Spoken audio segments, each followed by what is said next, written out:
5-year-old Dmitri was born with cerebral palsy. There is no medical cure for this condition. When Dmitri was born, the doctors told us he might never be able to walk, never be independent, that he would have, since this was a chronic disease, certain damage to his health that he might never recover from. We had not tried any alternative. Personally, I trusted nothing but the standard approaches. Until some people we trusted, because we knew them well, told us about Eric. We think of healing as getting up out of wheelchairs, vision returning, hearing returning, cancers disappearing, all sorts of things.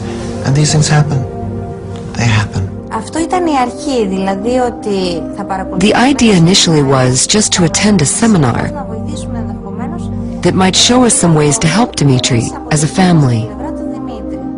This little boy's parents came up and said, will I do a healing session after a presentation that I gave? And I said, well, they're closing the room, but let me finish signing these books and we'll get them to keep the room open for just a little bit longer. What's wrong? And they explained he had cerebral palsy. After the seminar was completed, they met for the first time, just for a short while, about 10 or 15 minutes. There's something in cerebral palsy that's very common where your feet, instead of your feet being able to be flat on the ground, the heel was up. So his heel would not be able to touch the ground. He was scheduled for surgery for that.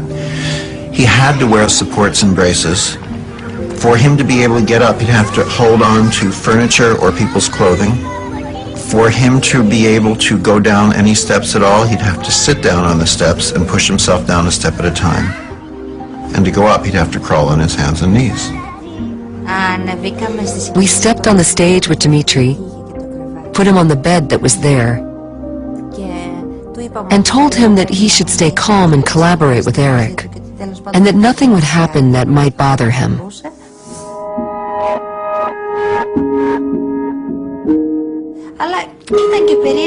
It was strange for us to think that this man was trying to heal him using his hands, and yet without actually touching him.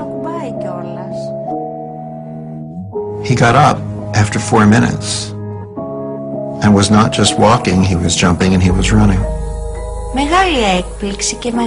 It was a huge surprise and a great joy for us. But at the same time, we were left wondering, how does this all work? So fast, so directly, and so effectively. He was walking properly, not standing on his tiptoes. And there was no need for anyone to help him climb the stairs, which was what usually happened.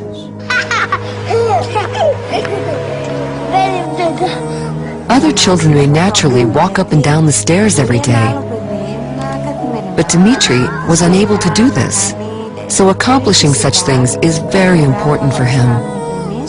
They brought him back down for another session. He had one hand that was closed. I didn't know. He looked at me in Greek. He said, look, I can open my hand. He was just 5. He said, it doesn't hurt anymore. He said, look, I can hold a glass and drink by myself. Now his fist is open. It is relaxed and cooperates with the left hand much better, which is very helpful. It's not closed into a fist, which bothered him a lot. And when he wants to give us a hug, he used to do it with only one hand. Now he gives a full hug and says, you see, I can do it. I'm a big boy now. Of course, his hand isn't fully functional yet, but together with the left hand, it works somehow, and he doesn't reject it. Perhaps the most fascinating aspect of reconnective healing is that it can be learned. Now, I didn't believe that this was something one can learn. I thought it was something only Eric was capable of doing. I didn't think I could acquire these skills too, and help you, my neighbor, my friend. But in the course of the program, right away we saw for ourselves that yes, you can indeed learn to help others. If you see the living example standing in front of your eyes, as we see our own child, then I think that yes, you believe it.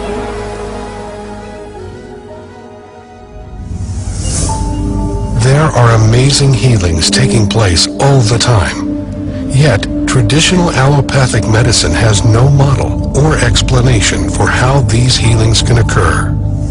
We don't understand how it is that even the simplest thing, like the healing from a wound that is so mundane that every child has experienced it, we don't have a full understanding of how that occurs. The answers may lie in the fundamental shift which is occurring in our understanding of our universe. Virtually every ancient culture and every native culture has thought of the universe as a unity, as a circle, and man is being central to that. And it was only with the discoveries of Isaac Newton and René Descartes that ripped us out of the fabric of our universe and created this clockwork model where mind is separate from body and that we are separate from each other. And that idea of separation is the foundation of Western thinking. Now, Newton described a very well-behaved universe of separate things operating in space and time according to fixed laws. The idea of the body as machine. The body is this well-behaved machine with the two engines of the body being the brain and the heart, and the whole central orchestra being conducted by DNA. That's the model we have. And we think of various processes being localized in certain parts of the body. What's wrong with that is just about everything. Body is completely decentralized. There is no central brain in a sense, and that the brain is closer to an antenna receiver. It's closer to a transducer of information, a receiver and a transmitter of information, but not the central repository of that information. In our conventional world of biochemistry and cellular biology, we focus on a Newtonian belief of a material world. Through the history of science, we focus on the mechanical reality and have let go of the concept of energy and fields as information in biology. That's a Newtonian perspective that says, focus on the matter, don't pay attention to the rest of the stuff. Except that we're now recognizing that the mind, which is an energetic field of thought, which you can read with EEG wires on your brain, or even more interesting is a new process called magnetoencephalograph called MEG. While electroencephalograph, you put wires on the skin and read brain activity, magnetoencephalograph is a probe outside of the head, and it reads the fields of neural activity without even touching the body. So it basically says that when you're processing with your brain, you're broadcasting fields. 1875 to 1920 was this enormous growth of biochemistry, and it was then thought that chemistry is probably, we're a chemical machine. The answer is to put the right chemical in the body and you'll get better. To a point, that's correct, but it doesn't appear to be correct for chronic disease. It's correct in the short term. There was a major intellectual split going on at the time in physics, because the old Newtonian world, the clockwork universe, was going strong, and a few crackpots in Denmark, Germany, and to a lesser extent England, developed quantum physics and said that it doesn't work the way you said it works. It doesn't happen like that. And there were huge anomalies found in physics that could not be explained. And the upshot of this was that the old idea of a mechanical universe, where everything happens for a specific reason in its own way, had to be dropped. Quantum physics changed our perception of reality over 80 years ago. Surprisingly, this new viewpoint has yet to be incorporated into our current biology model. The main problem with the current biological model is that it's reductionist and mechanistic. That means, first, it tries to explain everything in terms of little bits, generally molecules, because they're the smallest things in organisms.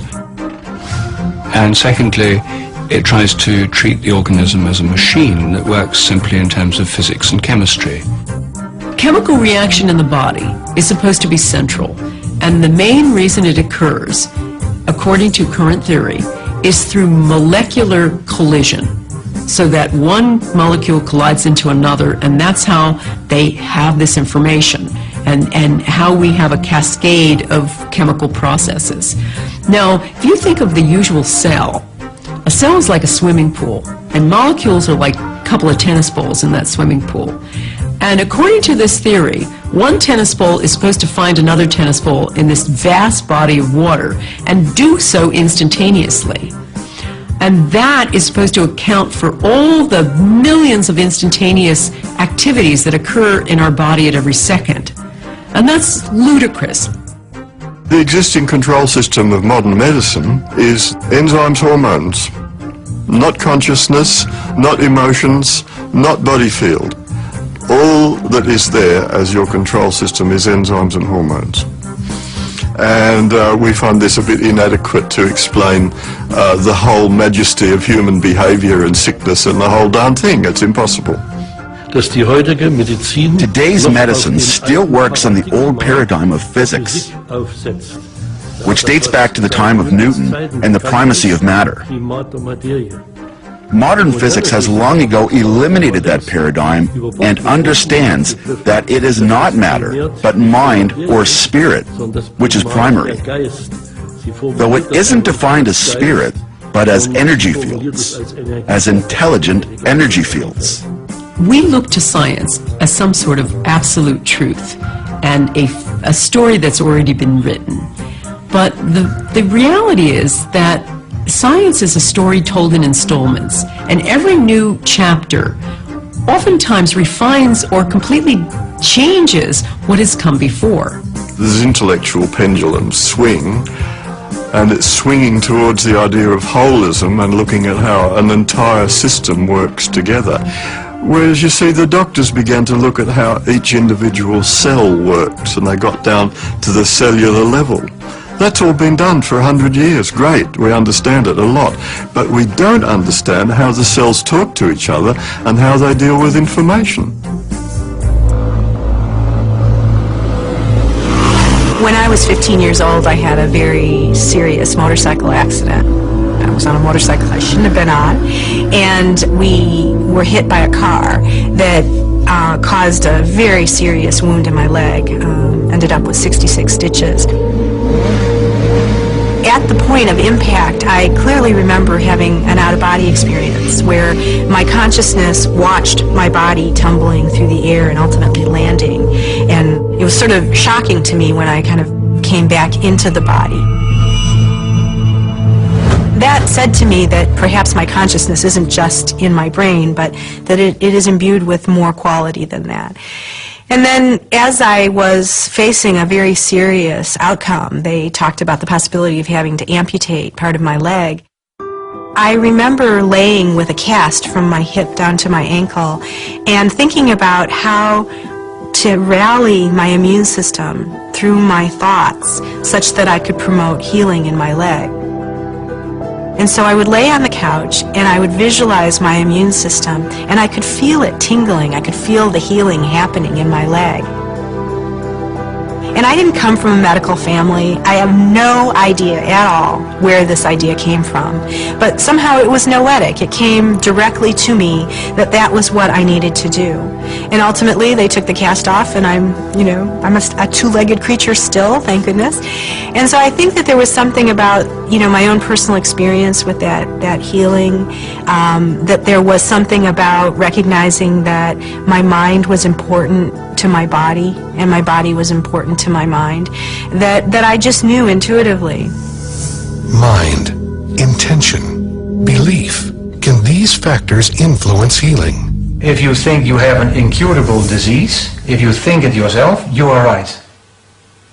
If you think your problem is curable, then you are also right. It all depends on your intention. When you think about intention, what is intention? And how does intention play a role in healing? Intention plays a role when you think about how our thoughts and our emotions and our cognitions influence our immune system and our endocrine system. And we know that this happens. We know that people who feel a tremendous amount of stress, for example, have a diminished capacity in terms of their immune system's functioning. It's been discovered in the laboratory over the last 15 or 20 years, for example, that intention does have physical effects. So, for example, we recently conducted a study where we recruited couples, one of whom had cancer. And we took the partner of the cancer patient and we trained them in what we called a compassionate intention program. And so they were invited in to participate in a training program. A lot of it had to do with meditation, it had to do with heart opening, it had to do with subtle energies. And we took them through this training program, and then we asked them to go home and continue to practice this intervention for 8 weeks. We brought them back and we put them in our laboratory, and we monitored the patient in one room, and we put them in a 2,000-pound electromagnetically shielded room so that there was no possibility of electromagnetic fields or the partner of the cancer patient talking to them on their radio, on their cell phone and saying, okay, breathe deeply now. We could rule out any of those kind of conventional explanations. Meanwhile, the partner who'd gone through the training program sat in another room and watched the image of their loved one on a closed-circuit television screen. And then at random times throughout the session, they were asked to send loving, compassionate intention to the patient. The idea was to see if we could find correlations between the intention of the one person and the physiological activity of the other. What we found is that there was a significant correlation in the physiological activity of this person and the physiological activity of the other. This suggests that there is some way in which information is transferred that isn't accountable by the conventional Newtonian model of cause and effect. You know, the partner of the cancer patient wasn't coming in and whispering in their partner's ear, calm down now. You know, quite the contrary. They were at a distance and there was no way that the two people knew when this kind of interaction was happening, and yet it happened. Sending an intention that I am better, sending information with belief that I am better, is sending information to the body to correct itself. Because as we say, a thought is an actual physical energy too. And it sends information to the body as well. It's been very well demonstrated that our belief system affects how we behave and how we perform. And it also affects our lifestyle. So if we don't believe that we can help ourselves, we probably cannot. If we don't believe that positive information is useful to our health and well-being, then it probably won't be. Our thoughts create our body moment by moment. When we think positive thoughts, we release certain chemicals into our body. When we think negative thoughts, we release negative chemicals into our body. And those have a profound effect on how the cells are behaving and how the nutrition is being used. It's very obvious to me, working as an osteopath, that the stress that people hold in their body has various patterns according to how they're thinking. Probably the most essential aspect of healing is to believe in the modality you're using and to stay positive in some way. There's so much evidence about belief in a system of medicine being crucial to the effectiveness of that. I used to say to people who have cancer, after researching the limitations of things like chemotherapy, don't have chemotherapy, it only works 9% of the time. I don't do that anymore. And the reason I don't is that I believe that belief itself is the body's strongest medicine. And if you believe something is going to work, regardless of what that is, it's going to work for you. There was a study in Houston of some patients going through a knee operation for arthritis. Half actually went through an operation where they were worked on for their arthritis. The other half were given a sham operation where they just opened the knee and then closed it and did nothing. They found over 3 years of follow-up that both sets of patients reported having no pain. So the patients where nothing was done to them still reported being pain-free. Their arthritis was gone. There have been other studies looking at if there's any difference between going to the gym and thinking about going to the gym. And with this study, they took a group of people and they sent half to the gym to work on their biceps. And the other half were allowed to sit in their armchairs and just think about going to the gym and working on their biceps. And they still recorded a very strong effect in the group who had just sat in their armchairs. The couch potatoes still built up their biceps. So the body really can't distinguish between, action and thought. And you see this most clearly with the placebo effect. Traditional Western medicine typically attributes spontaneous or miraculous healing to placebo. But what exactly is the placebo effect? The placebo effect is the fact that a belief that a person has can override their biology. Well, it's so profoundly important that science has recognized that at least 1/3 of all healings, including drugs and surgery and other allopathic interventions, 1/3 of all healings has nothing to do with the process, but has to do with the placebo effect. That a person believes that the process is going to heal them and heals themselves in spite of the fact that maybe the pill was a sugar pill or the operation was just a sham and wasn't real. And why this becomes important is clearly 1/3 of all healings occurs without anybody doing anything other than having a positive thought. And what interests me as a biologist and former professor in a medical school is how we can talk about the placebo effect for about 15 minutes in a pharmacology course and then totally ignore the relevance of thought and mental processes on biology for the rest of medical education, so that our doctors are not really using the placebo effect effectively, that we're not even studying the placebo effect, and right now we could cut the healthcare cost by exactly 1/3 by just using the placebo effect. It seems time that we began to shift the lens and start really focusing on what is the nature of the placebo. How is it that you can take an inert substance, something that has no known medicinal capacity, potential, and that inert substance not only can create physiological changes in the body, but actually somehow is able to manage a whole cascade of responses within a very complex system, such that it can target the liver or the kidney or the lungs. That is a great mystery, and we don't understand that, and much more needs to be done. I would say that what medicine calls the placebo effect is, by all means, an effect that is created through energy fields.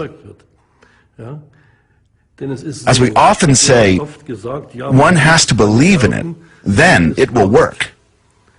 That is correct, yet we don't think about how we actually do that every day. If, for example, we want to watch RTL, a German TV station, then we press the RTL button, which means that we go into alignment with the frequency where RTL can be received. RTL is always present, but if we don't focus on it, then we won't receive it. So, when I want to watch RTL, I have to focus on it. I have to engage in it. And here it is the same. When I focus on something with my mind, the information follows this attention. The placebo effect is really another way of talking about the body's self-healing capacity. And anything that unleashes more of that is going to be a better system. I was absolutely desperate to have children.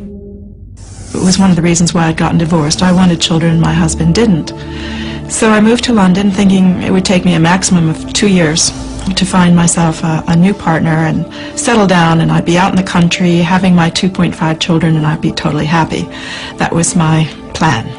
I was very good at making plans. So there I was. I had my osteopathic practice. I was seeing clients, and I was stressed, frustrated, depressed. And I had been having headaches for years, maybe 10 years. I'd been having these terrible headaches which were getting worse and worse and worse. Sometimes they lasted as long as 5 days. I had a routine visit with my doctor, and the doctor found that my hormone level was very much out of balance and immediately suspected that I had a tumor. So I was sent for a brain scan, and they diagnosed a prolactinoma. It was a huge shock. Out of the blue, and I felt at first how unfair. I went off to the medical library and started to learn everything I could about this tumor. And when I discovered that it caused infertility, I thought, that is so ironic. Every cell in my body was saying, I want children, and I had somehow created a tumor that stopped me having children. There had to be some reason for this. There had to be, this was too much of a coincidence, I thought. And I got very curious. Because of my alternative medicine background, I decided to treat it alternatively, rather than go for the orthodox drugs or surgery. Ariel decided to utilize neuro-linguistic programming, or NLP, to approach her tumor. So then I got into doing NLP at a much deeper level. Got through the master practitioner level, came home, and was totally inspired as to what I could actually do. I started to really understand what NLP was all about. NLP is a practical form of psychology, which starts from where you are now and looks at where you want to be and uncovers what's in the way. If you have, like my 5-day headaches, and you'd like to be without a tumor in your end state, the journey to get from square one to the end square is, what we actually start exploring with NLP. Ariel made some very interesting discoveries as she began working with NLP. Now, remember, I was the person who thought every cell in her body wanted children. And what I discovered was that deep down, that going back to early childhood, I had such an abhorrence of what my family had been like, that the last thing in the world part of me wanted was to be a mother. And this really, really shocked me.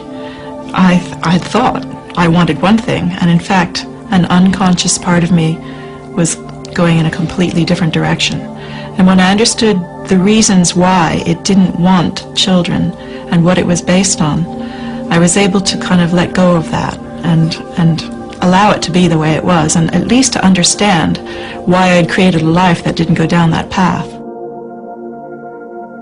One day, I heard myself shouting inside my head. It was like this little voice saying, I'm so sick of this. I just want to be rid of this whole nightmare. I want to be rid of this tumor.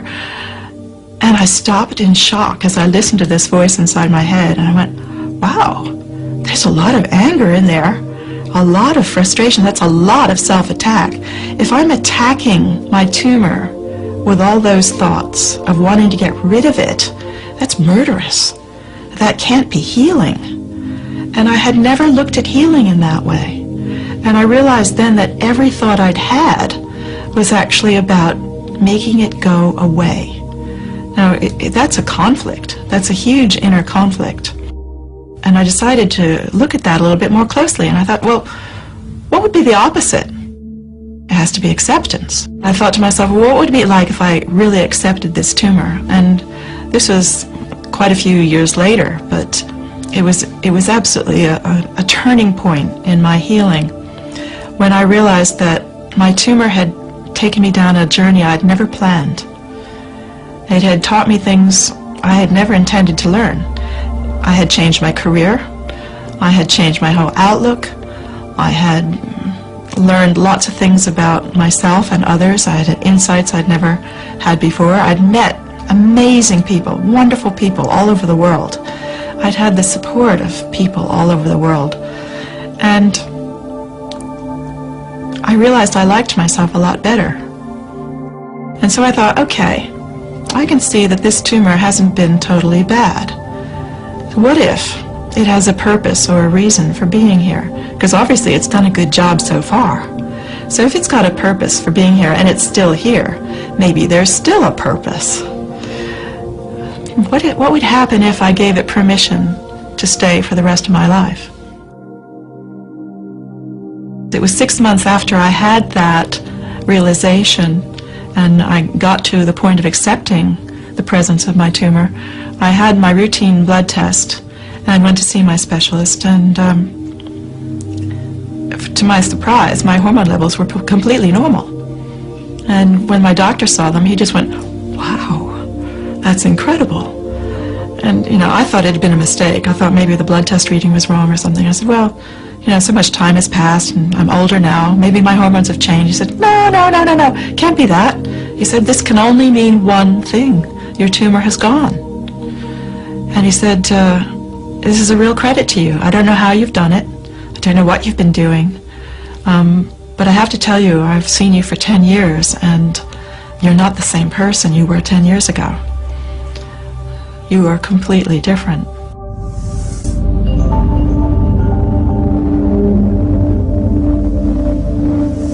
When we make an emotional shift, let's say we go from frustration to joy, those kind of emotional shifts, about 1,400 biochemical changes instantly go off in the body. Now, if you think about the course of one day, all the emotions that we feel, the highs and the lows, and, you know, the myriad of emotional textures that occur through our perceptions during a day, you can see that emotions are creating lots and lots of changes in our physiology. So it makes a lot of sense to start paying attention to the emotional diet as well as to the physical diet. That's one of the keys to better health and certainly to slowing down the aging process. Strong negative emotions just degenerate us. Positive emotional states regenerate us. Become simple math. Feel more love, more care, more appreciation, and your health's got a better chance of improving and staying that way.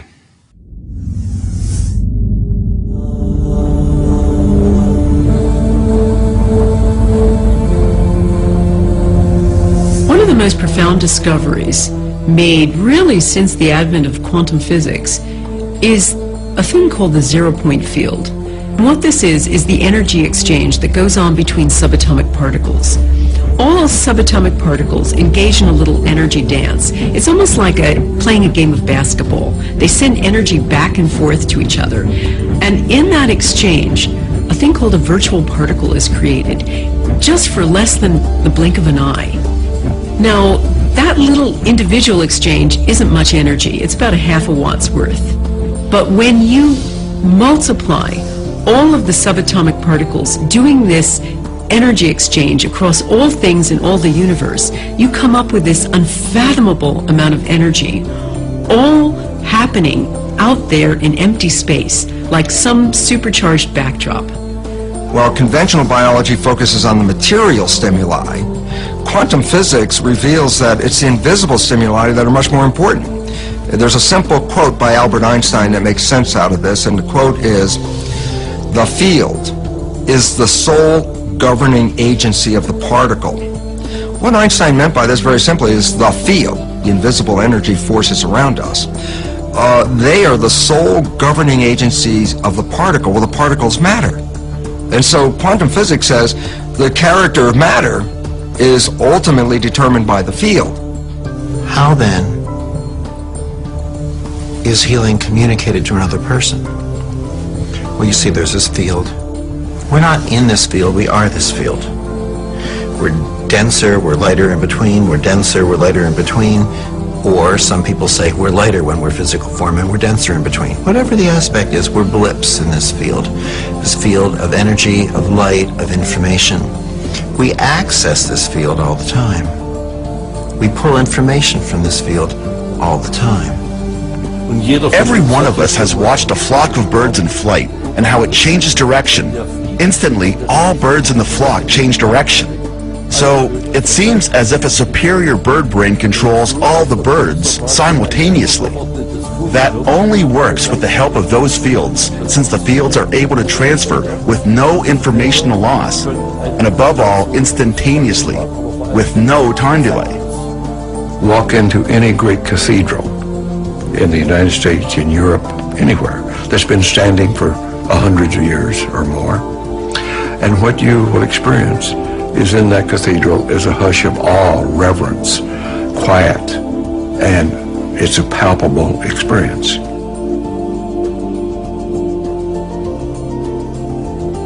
why is that true? It is true because for hundreds of years, the people going into that cathedral have been on their best behavior. They have been in awe and worshipful and in a state of mind that the quantum emissions from the body-brain are emitted into that cathedral, absorbed into that cathedral, and fed back in later centuries to the participants coming into it. And that's why they feel this sense of hush, awe, and reverence. We're all part of this giant energy field, this zero-point field, that we're all connected, and that we're connected across the furthest reaches of the cosmos.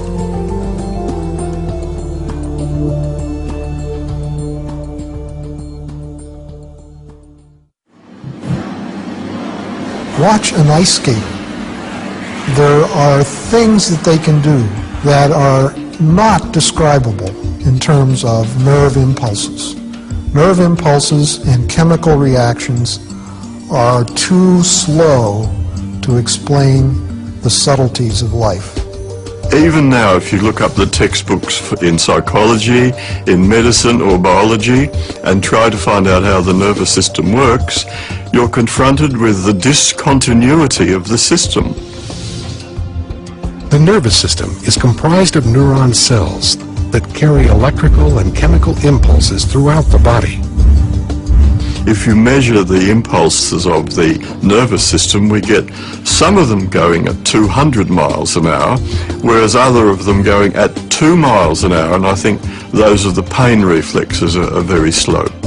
How on earth the brain or any other part of the body can coordinate the nervous system and your very fine movements when these impulses are supposed to be traveling at many different speeds is just an impossible problem. If you're a dancer, for example, we're moving in 3 dimensions and you're moving in time. How on earth that person can coordinate all of these important dance steps is quite a mystery. This seems to be impossible with the contemporary model of the nervous system. We need a field theory to explain how the nervous system in all its complexity can coordinate everything that happens in the body. We now know when you study nervous system activity that the brain can start firing synchronous pulses throughout different areas of the brain virtually instantaneously. The significance of these coherence of these pulses that begin to fire when actually consciousness is functioning is when scientists looked at how fast you could coordinate all these different areas that were focusing at the same time, that the coherence of the firing was faster than the physical ability of cells to communicate from one area to the other. So basically, these results reveal that the brain is communicating on a higher level than through the physical transmission of nerves.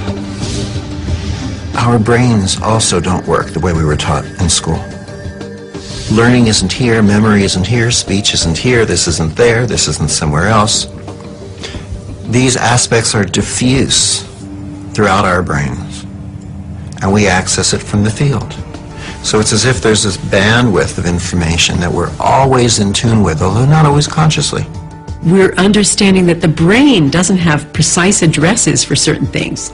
No one's been able to find where memory is, for instance. And Carl Pribram did some amazing studies years ago, horrible studies, where they taught rats certain runs and then began systematically destroying the rats' brains.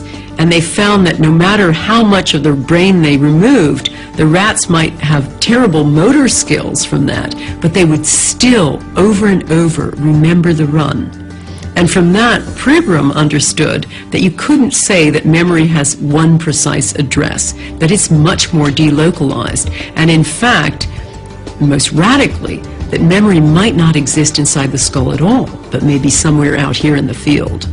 And so what you have instead of this localized, centralized system is much more of a paradigm where the body is an interaction. It's not something that ends here, it's something that ends out here. And that we have an interaction taking place between us and our environment, us and the field at every moment. I had an irregularity on a kidney that was discovered by an MRI. the physicians wanted to biopsy that, and I said, no, we're not going to do that. And I had a healer, Adam, a young man in Vancouver, who was developing his talents as a healer. He wanted to work on it. Over a period of a month, we did that once a week. Using just a photograph, Adam can perceive a person's body field in the form of a holographic image. He sees areas where the energy flow is blocked, which indicates illness or injury. Through his intention to heal, he manipulates energy and information to clear these blockages, allowing the body to change. I went back and had a sonogram made of that a month after diagnosis. The radiologist examined the data and said, whatever you're doing, keep doing it, but the irregularity in the kidney is smaller and disappearing. Went back 3 months after that, and later in 2003, after that, where the total healing period had been less than 6 months, and again had sonogram, and it was totally gone. Everything was regular again. Nearly all of the healings that I have worked with have been remote or at a distance, and it doesn't seem to make, the distance seems to have no effect at all, which would again suggest we're dealing with a quantum phenomena. The healer was in Vancouver, British Columbia. I was in Florida, the longest distance across the United States. So I've continued then to experiment with different healing modes for different things with different people. But the mechanism is always the same. There's information being transferred, and there seems to be an energy transfer as well that's palpable. It now appears that our bodies are connected to the field, but what is the mechanism for this intercommunication? How can this connection take place? One possible solution: the biophoton. Biophotons are weak emissions of light emanating from the cells of all living things. We know we're sending out information with biophoton emissions because people like Frizt Popp have discovered that we are sending out tiny currents of light. We started to look for these photons. I knew from the beginning on that it must not be very high intensity, but it was clear that one should have these photons at all in a cell. In order to detect the biophotons, Professor Popp and his students needed a photomultiplier that was so sensitive it could see a candle over 12 miles away. When a living organism is placed in front of the photon detector, light emitting from the cells can be observed. We started with cucumber seedlings and later with other ones, and all living systems which we put into the instrument showed this very weak photon emission. Professor Popp theorizes that these biophoton emissions may be controlling our body's metabolism. Molecules cannot regulate themselves. They have to have a field, more or less. So the photons should be the carrier of the information which is necessary to regulate the metabolism. These biophotons create a dynamic, coherent web of light within our bodies.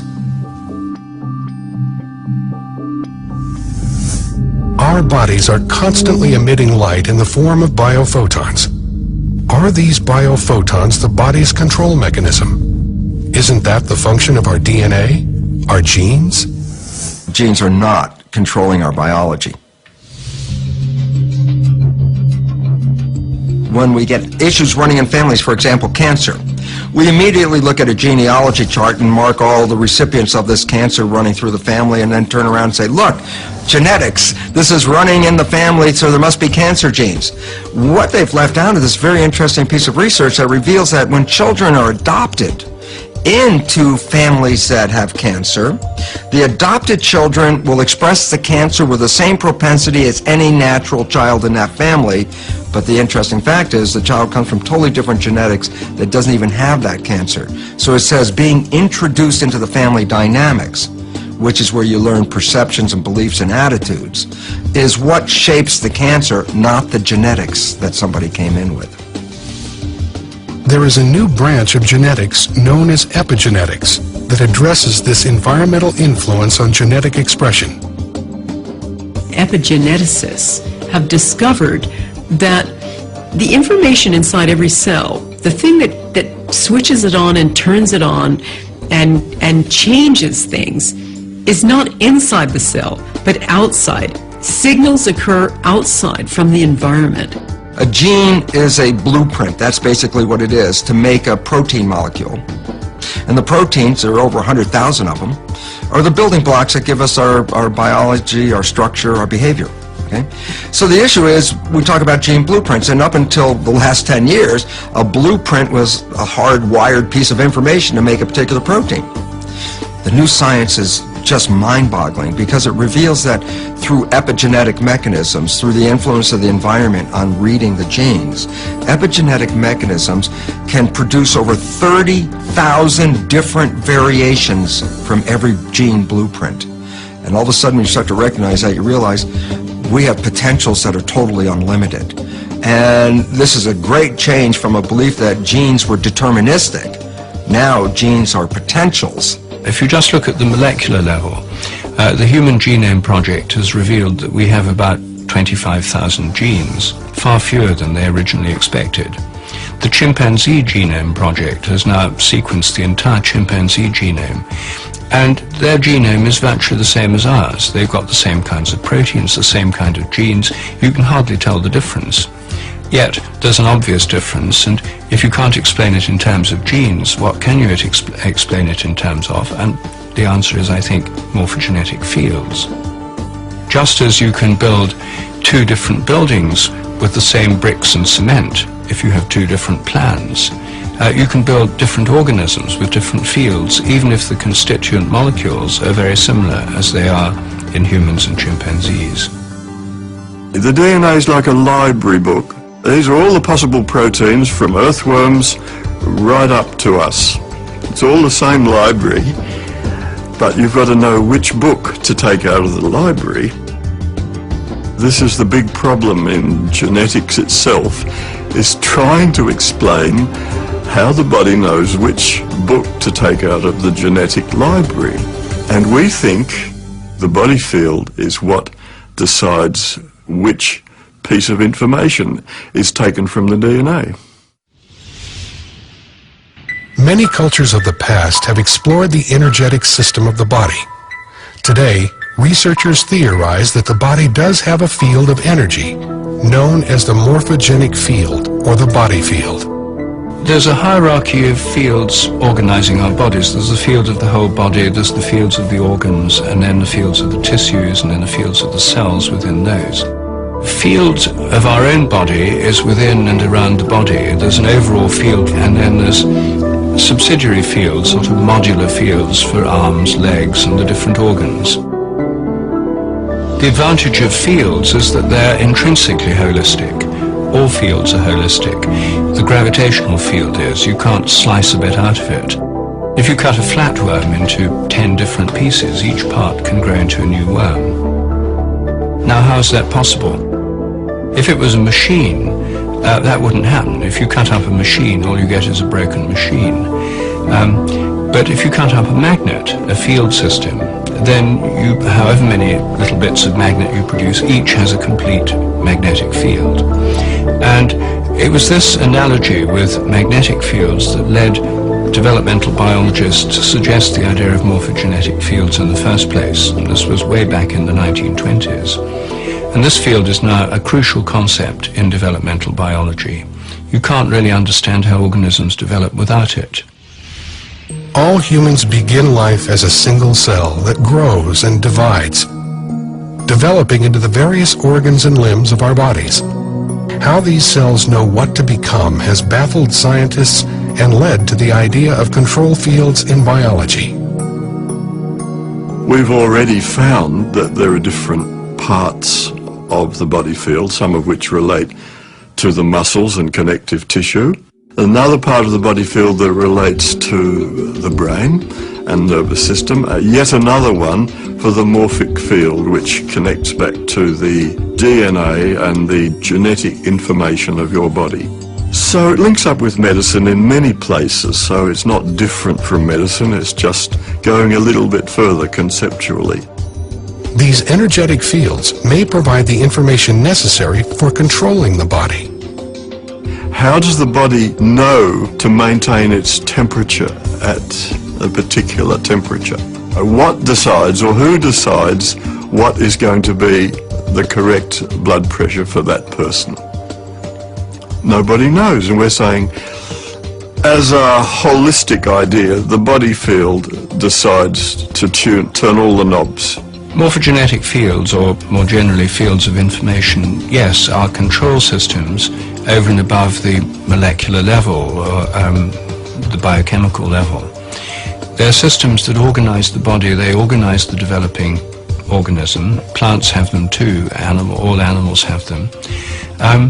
They maintain the form of the body, they help bodies to recover from disease or damage, they underlie regeneration, for example.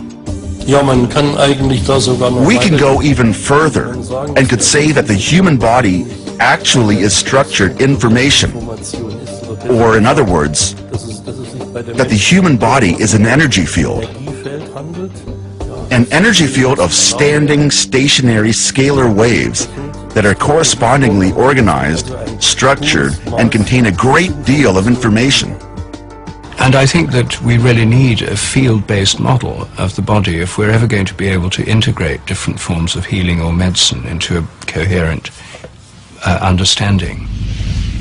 The body field is an energetic field filled with patterns of information. All of the organs in our bodies generate their own specific fields. One organ in particular seems to generate significant fields which affect the entire body. The heart is the emperor in the system, the liver and all the organs have other tasks, but the heart is overruling all. There's a concept in energy medicine called energy cardiology that says that the signals produced by the heart are all of regulatory importance. The heart is constantly emitting sound, pressure waves, heat, light, electrical, magnetic, and electromagnetic signals. All of the cells in the body are receiving these different kinds of signals at different times because they travel at different velocities through the circulatory system. The heart generates by far the largest rhythmic electromagnetic signal in the body. If you look at this magnetic field as a carrier wave, it's being modulated with information. So it's the carrier wave for information. And the work in our lab has shown quite clearly that it's modulated with emotional patterns. In other words, if we're feeling angry or frustrated, irritated, the information that's being imprinted on that magnetic field is very different than if we're feeling care or love or compassion towards that person. The heart has been found to have rhythmic beating patterns that can be incoherent or coherent. These patterns are closely linked to our emotions and how we feel. When the heart's rhythmic beating pattern is smooth and ordered, it's called a coherent rhythm. And that coherent rhythm entrains or synchronizes the brain rhythm, the nervous system, the bodily organs and glands, all dance in harmony to that heart coherent rhythm. Positive emotions, what we tend to call positive, things like love, appreciation, care, forgiveness, gratitude, all lead to a very different kind of heart pattern than negative things, like if we're feeling anger or irritation, anxiety. Those create what are called incoherent rhythms or disordered patterns. On the other hand, we have the positive feelings when we're just appreciating the sunset and how beautiful it is. Our heart's beating out this what we call coherent rhythm. It's a sine wave-like pattern that the heart is sending to the brain. And we call it heart coherence because in research we find that the heart has to get into this synchronized, coherent, rhythmic pattern of heart rate in order for the rest of the brain and the nervous system and body to entrain and synchronize to that powerful rhythm. So it starts with the heart. When we feel the pulse, what we're feeling is the pressure wave created by the beating heart. It's not actually the flow of blood, it's the pressure wave. So every time the heart beats, that pressure wave goes to the brain and throughout the body. And if we look at the brain level, that pressure wave synchronizes all the neurons. In fact, the brain would be in trouble if it didn't have that synchronizing signal to kind of give us a global synchronizing effect. When someone is in coherence, you can often feel their love or their compassion or their gratitude radiating. Coherence is the optimal physiological state that underlies learning and performance and facilitating the body's natural regenerative processes. The heart has its own intrinsic nervous system, which can sense, feel, remember, and process information that's independent from the brain. We always think of the information input system as being entirely in the brain. But we're now discovering information that the heart receives information first and then relays it to the brain. Studies have shown that the heart responds faster than the brain to outside stimulation. One of the more recent studies we did in our labs was looking at what we ended up titling the electrophysiology of intuition. There was some previous research that had been done showing that the body would respond in a way that would predict a future event if the future event was emotionally significant and relevant to the person. Participants were attached to sensors to record their brainwave activity, heart activity, and heart-brain interactions. The person would be sitting in a computer, push a button, and then we're recording physiological data, and 6-8 seconds later you would be shown a photograph.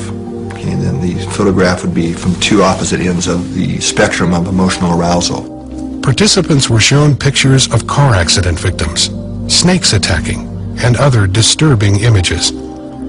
On the other end of the spectrum, the pictures included flowers or sunsets. The photographs were randomly assigned for display to the participants. What's key here is the computer assigned not only which photograph, but which type of photograph after the data was already recorded.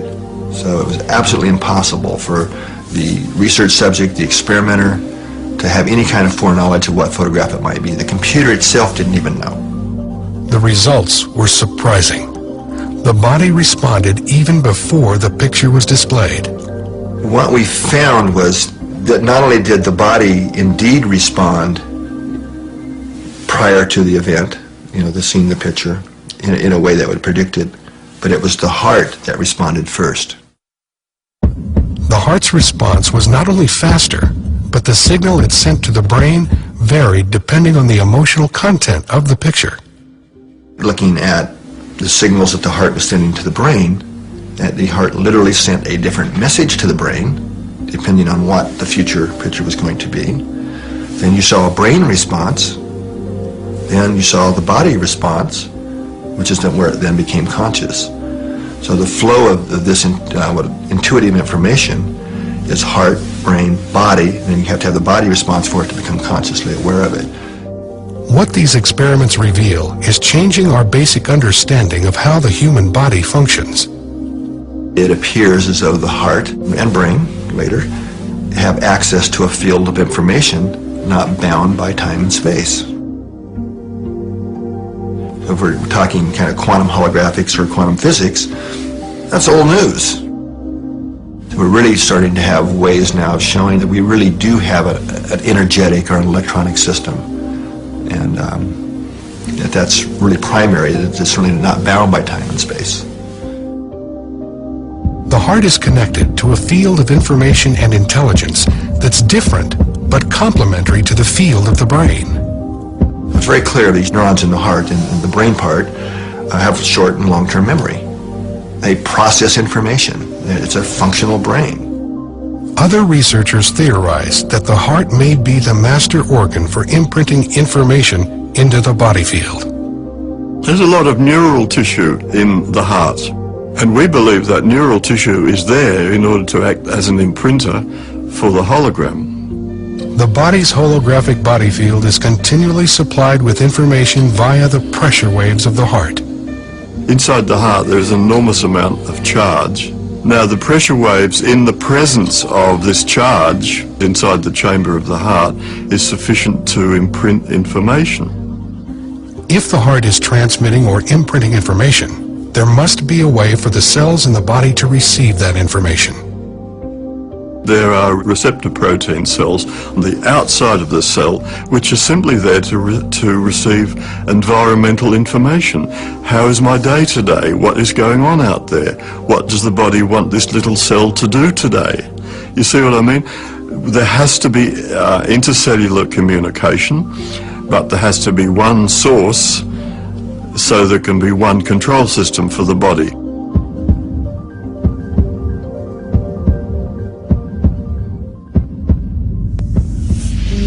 This control system is sending out information to the body via the body field. But what exactly is information?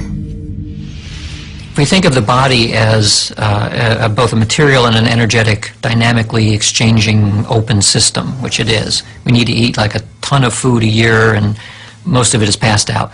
So all of that food is somehow turned into the body, which remains extremely stable for long periods of time. Somebody basically doesn't change much for maybe 40 years as an adult. People recognize you immediately, even 40 years later, because the basic body structure doesn't change, even though after a short period of time you don't have a single atom left in your body. They've all exchanged and gone out, and so now this is the hamburger I ate yesterday, and in 3 weeks from now this will be a carrot that I eat tomorrow, and so on. It's a very dynamic system, and yet I remain the same. So if it's not the material, and presumably not the energetic part, the dynamic energetic part, then what's left? There must be something like an informational pattern which holds it together. Many scientists who are on the frontier theorize that and have demonstrated that we're an information system and it's not entirely localized in our body, that we're accessing information from the field all the time. The body appears to be constantly connecting with information within itself and with information in the field. The body is always looking for coherent systems, looking for information interchange between all cells he has, so that every single cell knows what's on. It's a large information system, and some people say that illness is just a lack in the information system, and I suppose they are right. Matter is compressed energy.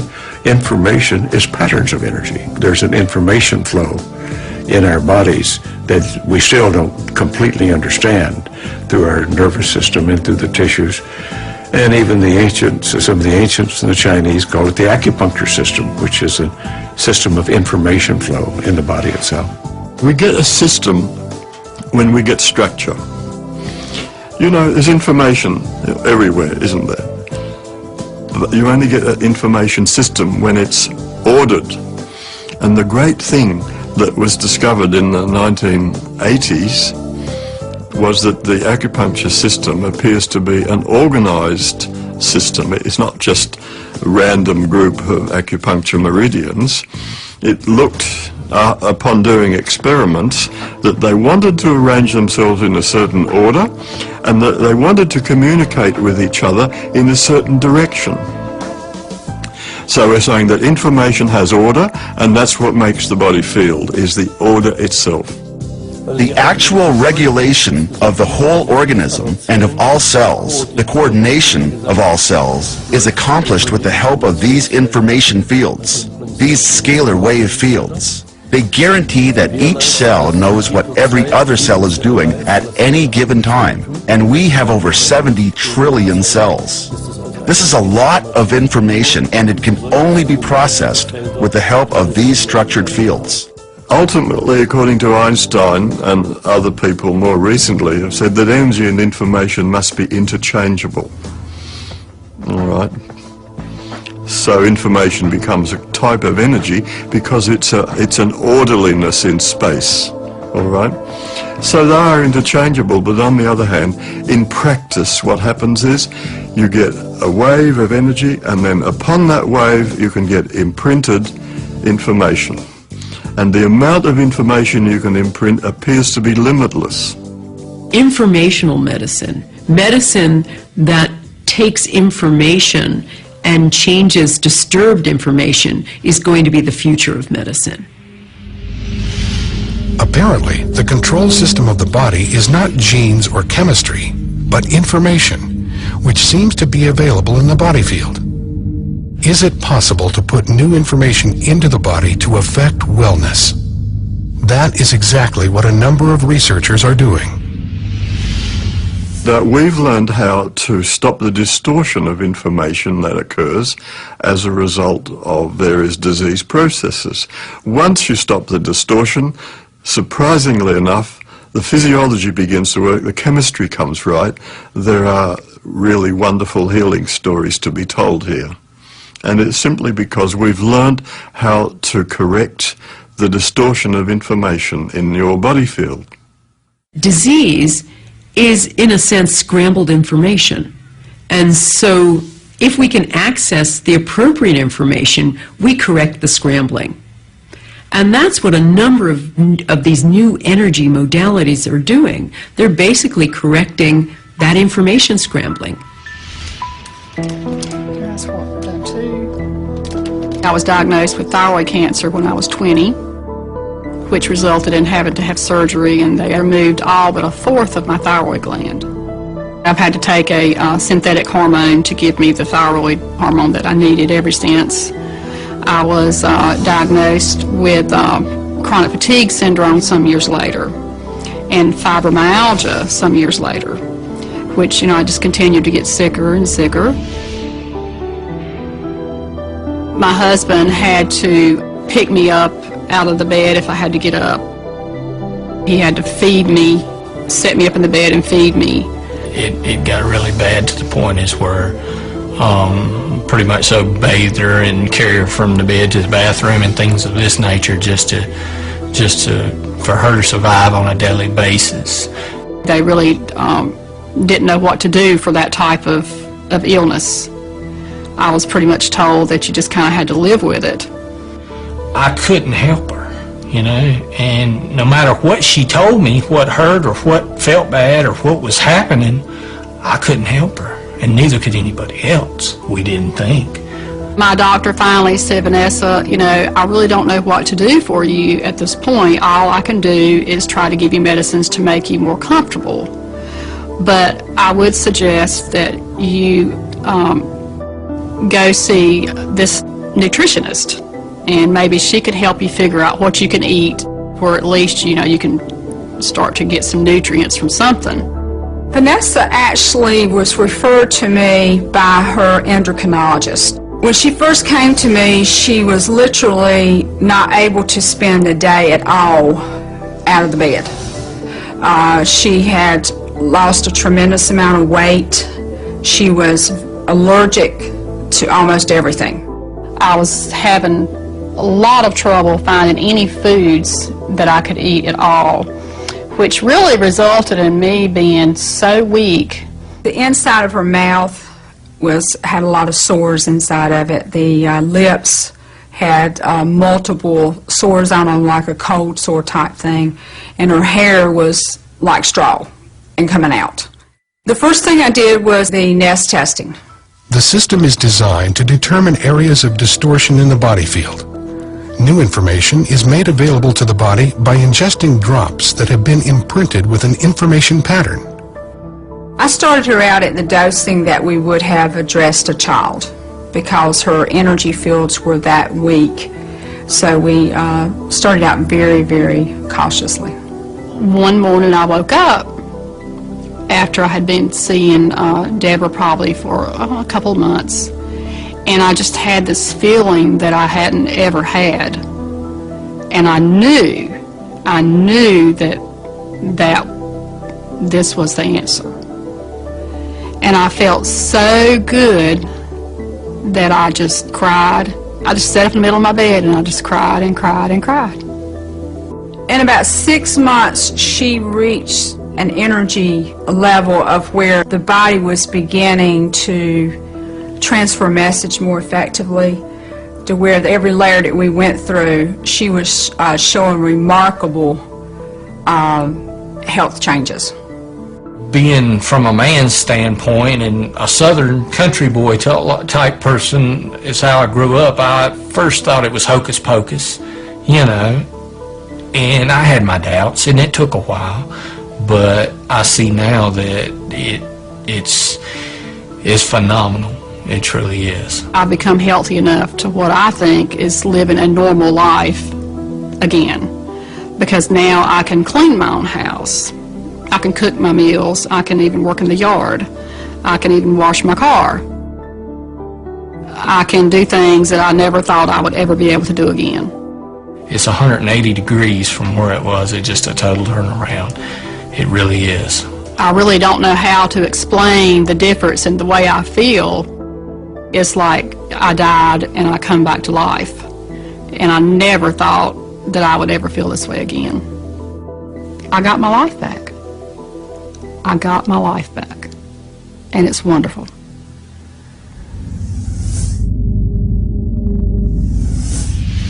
We're on the threshold of an entire new understanding of how disease happens, how information is transferred, and how to enhance information transfer within living systems.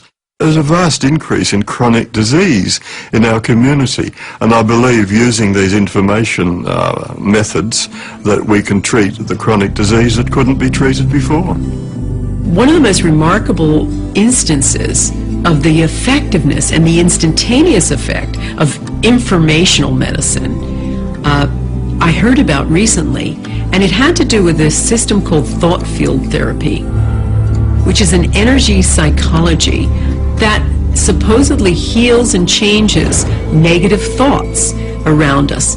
And the theory is that negative thoughts hang around us almost like a net, and they affect bodily systems. They use this system in Kosovo with survivors of the war in former Yugoslavia. These were families who had been severely traumatized because the Serbs had killed half of a family just so the survivors would be demoralized. So they took a group of people who had severe post-traumatic stress syndrome, who would have required years and years and years of talking cures and medicine and all that sort of conventional thinking. And they gave them thought-field therapy. And to a person, this is 100% of the people in this study were made virtually instantly better, to the point where they were laughing, joking. They were healed completely from this trauma. Even the practitioners of energy psychology were blown away by the power of this modality. But this just gives us one small example of the power of using information as medicine. So the most important thing for people to do is to take total responsibility for their health. Not to think that it comes from outside themselves or that somebody else can give it to them. And by taking total responsibility, that may mean they have to start with choosing the thoughts that they think, so that they are in a good state of mind, the state of mind that's most conducive to healing. One of the fundamental things that has to change in the future of medicine is this focus on the gene as being the solution to every illness. If you look at what epigeneticists are coming up with, you have an understanding that the gene is really subordinate to this outside information system, and that we have to look at information rather than the gene as being the thing that we have to crack, so to speak. We have to come up with information systems that regularize the things that go wrong. I think there is absolutely no question that healthcare today at a global level is in crisis. And it's a crisis of meaning, it's a crisis of economics, it's a crisis of leadership, and it's a crisis of our models and our understanding of what promotes or facilitates healing. We do things like we have a war on cancer. We try to destroy invading organisms. It's a warfare model of health and disease and how to treat disease. And the body really doesn't go for that. We have to learn from other cultures, from other traditions, from the observations of all the different kinds of healers that are working in our own cultures at the moment. We have to take the best of modern science and use it to integrate what's going on. what we need to do is foster a revolution that shifts our model from a disease-centered orientation to a healing-centered orientation. And once you begin to make that move, you are, responsive to a variety of different factors that can facilitate or enhance our natural healing capacities. I think we can rightly say the revolution has begun. Not just in my case, there are research workers all around the world who are thinking much the same and who have research data that we can incorporate into these new ideas of the body field. But I think now we have a viable scientific theory for how the body stores and accesses information. So we do have a medical revolution on our hands.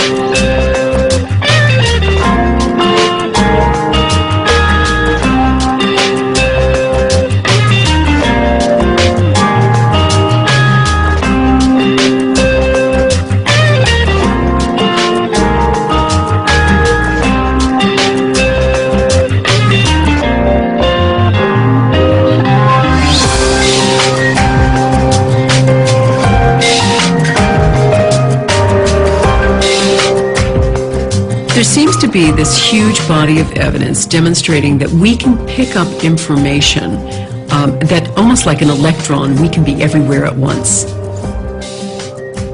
So I would say what healing is learning to correct the human body field so that it works according to the original blueprint.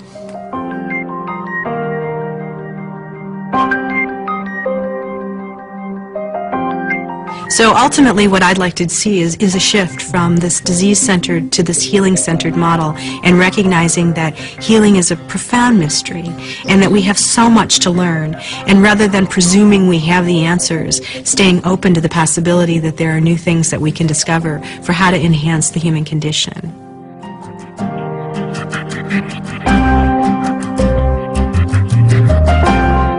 The mind is the functioning of the brain that interprets the environment and adjusts the biology. So rather than being controlled by our genes, our biology is controlled by our mind. And when you understand this, then you realize the power of being able to change your mind, because when you do that, you change your biology and your genetics. If someone's sick, they don't want to know whether pill X works better than a placebo in a double-blind trial. What they want to know is, what's the best kind of treatment?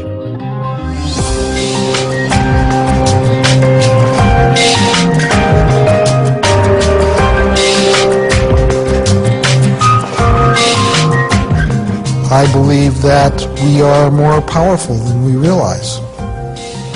I believe that many of the medical techniques that we're finding to be very successful, people can do on themselves once they understand their own energetics. It's very clear that negative information is deleterious, or that if you accept it into your body and into your belief system, it will change the way you react and change your state of health.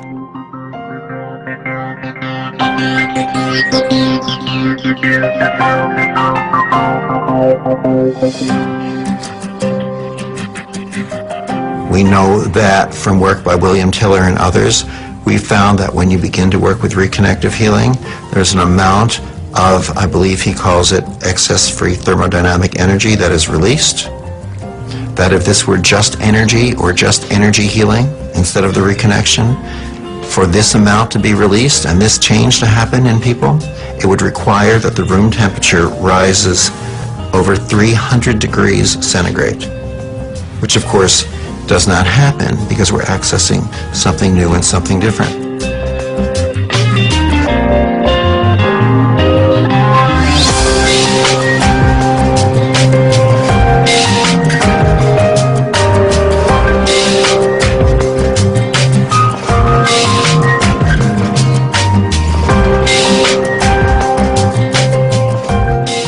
Coherence is the natural resonant state of the human body. In other words, we do have, us humans, we have a resonant frequency.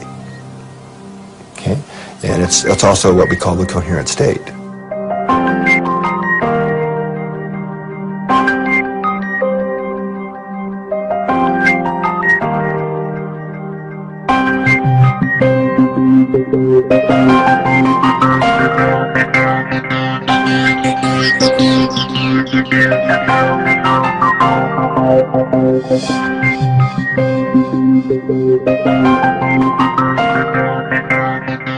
So a miracle starts with a change of thinking.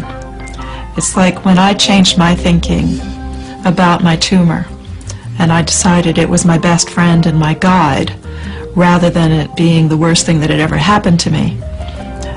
That was the miracle. When I gave it permission to stay to the end of my days, that was the miracle. People think it's the end result, but it's not the end result. It's the change of thinking which leads to a completely different inner state.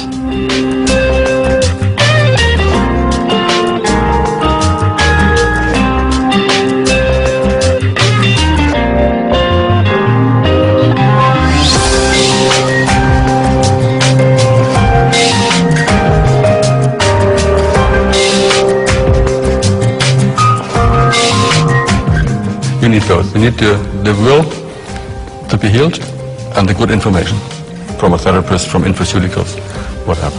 Yes, of course. This has to come together. This has to match.